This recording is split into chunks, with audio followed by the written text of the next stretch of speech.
آج ہم ایک خوبصورت سی فلم کے بارے میں بات کریں گے جسے ایک نظر بند ناول رائٹر ایڈلٹ ناولز لکھ کر پاپولیرٹی حاصل کرتا ہے۔ اس کی ہیلپ ایک خوبصورت سی کپڑے دھونے والی لڑکی کرتی ہے جو کہ لکھے ہوئے ناول کے صفحات چھپ کے پبلشر کے ایجنٹ کے حوالے کرتی ہے۔ تو چلیے وقت ضائع کیے بغیر فلم کی جانب بڑھتے ہیں۔ اس فلم کی شروعات مارکی نامی ناول رائٹر سے ہوتی ہے۔ مارکی اپنے ناولز کی وجہ سے لوگوں میں بہت مشہور ہوتا ہے۔ دکھایا جاتا ہے کہ 1794 میں پیرس کی منتخب حکومت نے اشتعال انگیز لٹریچر اور آزادانہ تعلق رکھنے والے لوگوں کی سخت مخالفت کی تھی۔ ایک علی عورت کو اس کی آزادانہ حرکت کرنے پر سزا دی جاتی ہے جسے مارکی کھڑکی سے کھڑے ہو کر دیکھتا ہے۔ اب 1 سال گزرنے کے بعد مارکی اپنے کام کو جاری رکھے ہوئے ہوتا ہے۔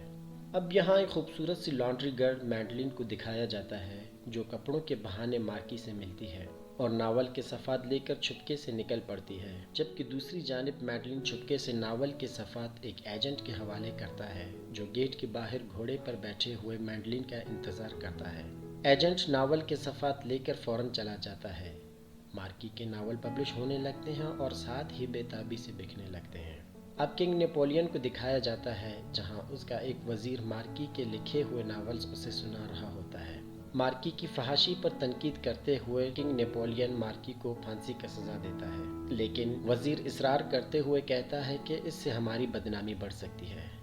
تھوڑی دیر بعد کیلر اور میڈلین کو دکھایا جاتا ہے جہاں نیپولین کا وزیر کیلر میڈلین کو پیار سے پڑھنا اور لکھنا سکھا رہا ہوتا ہے۔ اب اگلی سین میں دکھایا جاتا ہے کہ میڈلین اپنے دوستوں کو مارکی کی فحش ناول پڑھ کر سنا رہی ہوتی ہے۔ اسی دوران ان میں جذبہ ابھرنے لگتا ہے اور وہ آپس میں لطف اندوز ہونے لگتے ہیں۔ اگلے دن لانڈری گرل میڈلین مارکی کو کپڑے پہنچانے اس کے سیل پہنچتی ہے۔ مارکی میڈلین کو اندر آنے کا کہتا ہے تو میڈلین سیل کا دروازہ کھول کر اندر چلی جاتی ہے۔ میڈلین مارکی کا آرٹ ورک دیکھ کر متاثر ہوتی ہے اور اسی سمے مارکی کے فروخت کیے ہوئے ناول سے جمع شدہ پیسے میڈلین اسے دے دیتی ہے۔ اب مارکی کو میڈلین پہ پیار آنے لگتا ہے۔ مارکی کہتا ہے کہ میں نے تمہارے لیے ایک کہانی لکھی ہے اور اسے بیٹھنے کا کہتا ہے۔ چنانچہ مارکی ہر صفحے کے بدلے میڈلین کو کس کرنے کا کہتا ہے۔ میڈلین کس کرتے ہوئے ہچکچاتی ہے تو مارکی اسے پکڑ کر ہاٹ کس کرتا ہے۔ اسی سمے وزیر کیلر اندر آنے لگتا ہے جبکہ مارکی ہر صفحے کے بدلے میڈلین کو کس کرتا رہتا ہے۔ سلسلہ جاری رکھتے ہوئے جب مارکی میڈلین کو گود میں بٹھا کر لطف اندوز ہوتے ہوئے اس کے پرسنل پارٹس چھونے لگتا ہے تو میڈلین مارکی کو ایک زوردار تھپڑ رسید کرتا ہے اور صفحات جھپٹ کر فوراً سے پیچھے ہٹ جاتی ہے۔ اسی سمے کیلر اندر داخل ہوتا ہے۔ اس کے بعد کولارڈ کو دکھایا جاتا ہے جو وزیر کیلر سے کہتا ہے کہ مجھے کنگ نیپولین نے بھیجا ہے۔ وہ قیدیوں میں سے ایک قیدی یعنی مارکی کے بارے میں بہت فکر مند ہے۔ مارکی کے ایکٹیویٹیز دیکھ کر کولارڈ کیلر کو مارکی کی پبلش شدہ ایک کتاب دکھاتا ہے۔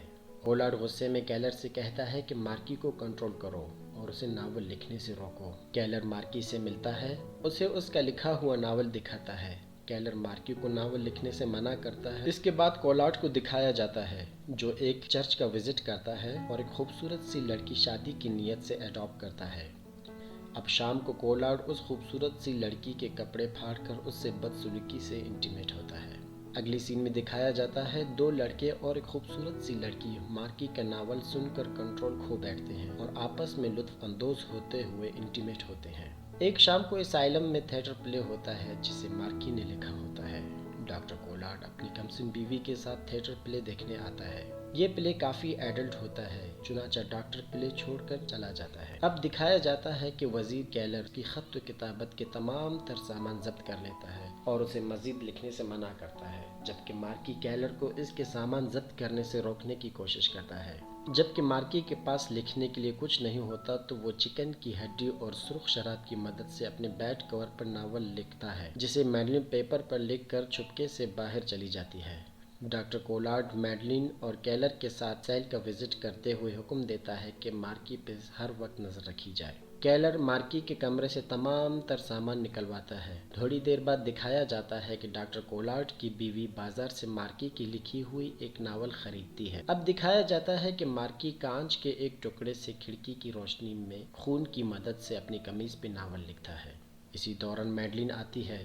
جیسے ہی وہ مارکی کی قمیض پہ لکھا ہوا ناول دیکھتی ہے تو مارکی کو زور سے کس کرتی ہے۔ میڈلین مارکی کی قید خانے کا دروازہ کھول کر چلی جاتی ہے۔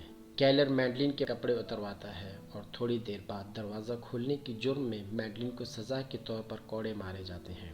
اسی دوران کیلر میڈلین سے ہمدردی کا اظہار کرتے ہوئے خود کو سزا کے طور پر پیش کر کے اسے بچا لیتا ہے۔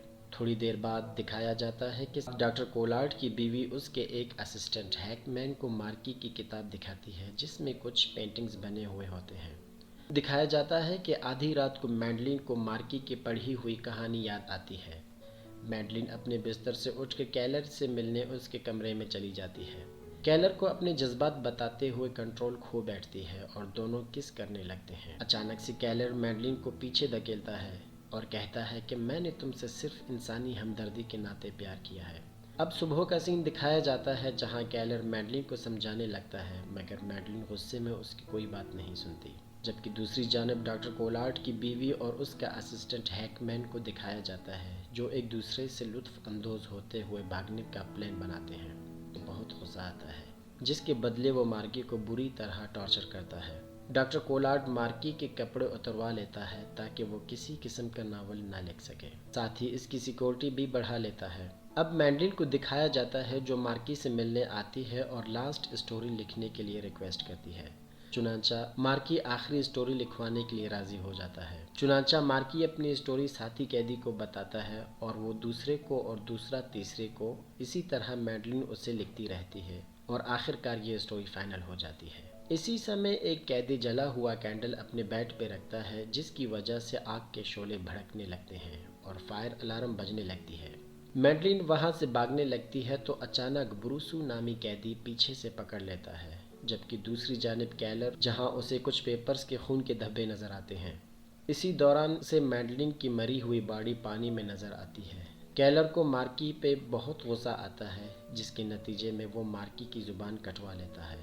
کیلر میڈلین کے چہرے سے کپڑا ہٹاتے ہوئے تصور کرتا ہے جیسے وہ اب بھی زندہ ہے اور اسے پیار کرنے لگتا ہے۔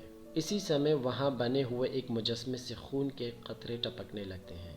تھوڑی دیر بعد کیلر مارکی کی قید خانے کا وزٹ کرتا ہے جہاں دیواروں پہ ہر طرف اس کے ناولز لکھے ہوئے ہوتے ہیں، جبکہ دوسری جانب مارکی اپنی زندگی کی آخری سانسیں لے رہا ہوتا ہے اور کچھ ہی دیر میں دنیا سے چل بستا ہے۔ اب ایک مہینہ گزر جاتا ہے۔ ڈاکٹر کولارڈ کو اسائلم کا چارج ملتا ہے اور ایک نئی حکومت آتی ہے۔ ڈاکٹر کولارڈ قیدیوں کی سخت نگرانی کرتا ہے اور ان سے اپنے منافع کے لیے کتابیں چھپواتا ہے۔ ڈاکٹر کولارڈ کیلر کو جیل میں دیکھنے آتا ہے۔ تھوڑی دیر بعد دکھایا جاتا ہے کہ میڈلین کی بوڑھی ماں چپکے سے کیلر کو خط و کتابت کا سامان مہیا کرتی ہے اور کیلر ناول لکھنا شروع کر دیتا ہے، اور اس کے ساتھ ہی اس سیڈ فلم کی کہانی یہیں پہ ختم ہو جاتی ہے۔